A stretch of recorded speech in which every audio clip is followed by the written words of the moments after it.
Minsan may isang tao sa'kin ay lumapit, nag-alok ng tulong kahit walang kapalit. Kapamilya, anong pwede mong ituro sa isang bata na gustong sumaya sa paghihirap ng iba? Eto, naniniwala ka ba na ang kaalaman ay hindi lamang natatagpuan sa loob ng paaralan? Kahit saan pwede tayong matuto. Alam mo, kwento ko lang sa inyo, isang experience po ni Jim. Siya po ay isang estudyante sa isang paaralan. Alam niyo, isang araw ay nakisabay siya sa isang sikat at paboritong teacher nila. Mabait ang teacher at ito'y very considerate sa kanyang mga estudyante. Alam niyo ba, habang naglalakad silang dalawa, ay napag-uusapan nila ang tungkol sa mga lessons, concern sa pag-aaral, at kung ano-ano pa. Patuloy ang dalawa sa paglalakad at sa hindi kalayuan ay minakita silang isang pares na lumang sapatos sa daan. Nako, mukhang pag-aari ito ng isang mahirap na trabahador malapit daw sa junk shop. So si Jim, dahil medyo bata pa at may kalikutan ng utak, ay naisipan niyang mang-trip. Sabi niya sa teacher niya, "Nako teacher, bakit hindi natin good time ang may-ari ng sapatos na to? Itago natin yung sapatos tapos magtago din tayo. Tignan natin kung ano ang gagawin niya." Aba, gusto pang paglaruan yung may-ari ng sapatos Pero ito ang sabi ng teacher. Alam mo Jim, hindi natin dapat paglaruan o itrip ang ibang tao, lalo na ang mamang may-ari ng lumang sapatos na yan. Alam mo bang hindi maganda na sumaya ka sa paghihirap ng iba? Ito na lang gawin natin. Bakit hindi natin lagyan ng pera ang isang pares ng sapatos bilang pagpapala na pwede nating ibigay sa may-ari nito? Tapos magtago rin tayo sa likod ng puno at panoorin natin kung ano ang reaksyon niya. At kapag nakita niya ito, ano kaya ang mararamdaman niya? Siguro mas maganda matutunghayan natin yan. So sinunod ni Jim ang teacher niya at naglagay ng pera sa parehong sapatos. At alam nyo ba, nagtago sila pagkatapos ilagay yung pera. Makalipas ang ilang minuto, ay nakita na nilang papalapit ang isang pulubing lalaki sa pwesto kung saan nandun yung kanyang sapatos. Ako, siya pala may-ari nito. Pagod na pagod ito habang ito ay nag-aayos ng kanyang mga gamit, ay kinuha niya yung kaliwang sapatos. Habang sinusuot niya ito ay, naku, meron siyang naramdaman, may napansin siyang laman sa loob ng sapatos. Siyempre, agad niyang tinignan at grabe ang pagkagulat niya dahil may nakita siyang pera sa loob ng sapatos niya. Siyempre, alam niyo ho, nagsalita po siya at nagsabing, "Kung sino man ang naglagay nito, maraming salamat, isa kang sagot sa aking panalangin."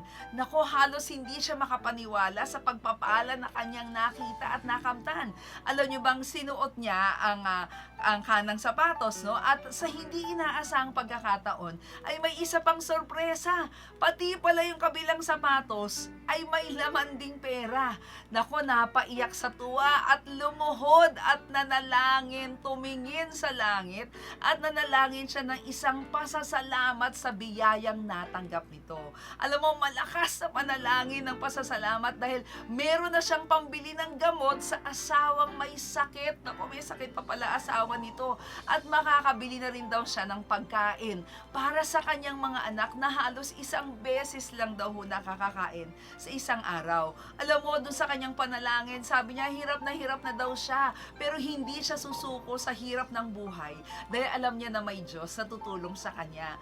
Meron siyang pananampalataya sa Diyos. Grabe ang lesson nito para kay Jim. Alam niyo bang napaluha at na-touch po si Jim?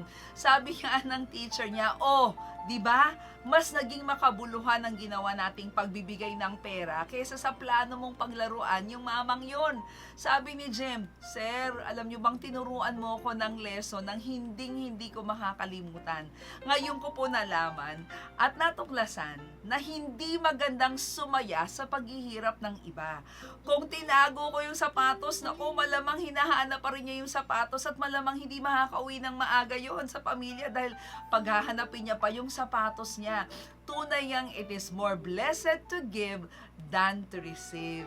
Nako, remember that the happiest people are not those getting more, but those giving more. Nako, tunay nga po na ang mga lessons po ay hindi lang po limitado sa 4 na sulok po ng classroom, but you can learn anywhere. Naku, buksan lang po natin yung ating mata at marami po tayong mapupulot na aral, hindi lang about science, about math, or kung anumang subjects yan, but lessons that can only be learned through our actions and reactions. At isa po dyan ay ang pagbibigay. At the end of it, no, it's not about what you have or even what you have accomplished.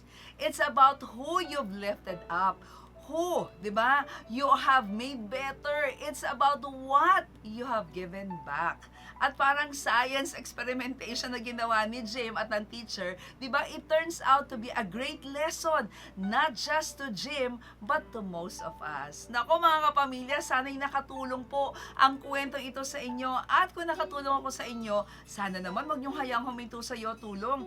Ipasa mo naman sa iba. For more tulong ko pa sa mga videos, pumunta lamang kayo sa Avelyn Garcia Facebook fan page at mag-subscribe sa Vic and Avelyn Garcia YouTube channel. Laging tandaan, tulong ko, pasa mo, at sa tulong ko, pasa mo, gaganda ang mundo.